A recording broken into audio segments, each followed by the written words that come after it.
रामचरितमानस पाठ। जय श्री राम।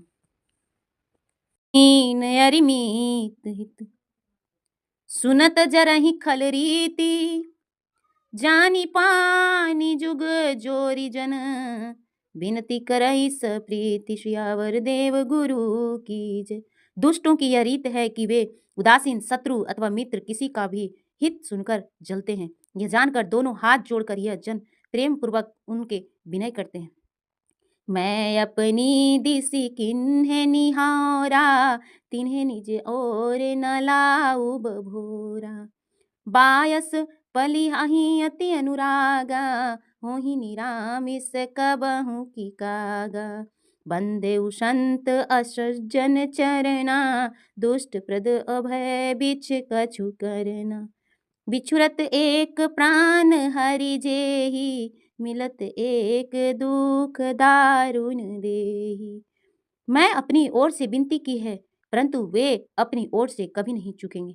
कौओं को बड़े प्रेम से पालिए, परंतु वे क्या कभी मांस के त्यागी हो सकते हैं।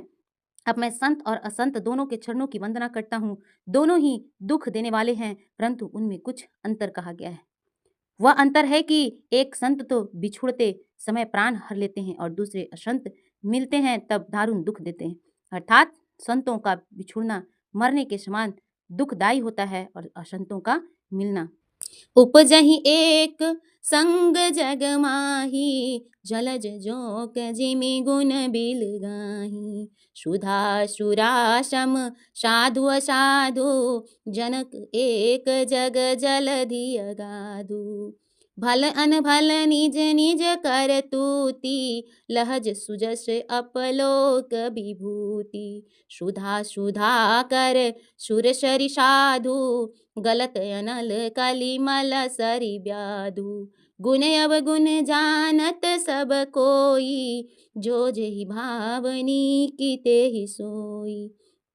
दोनों संत और असंत जगत में एक साथ पैदा होते हैं, पर एक साथ पैदा होने वाले कमल और जोक की तरह उनके गुण अलग अलग होते हैं।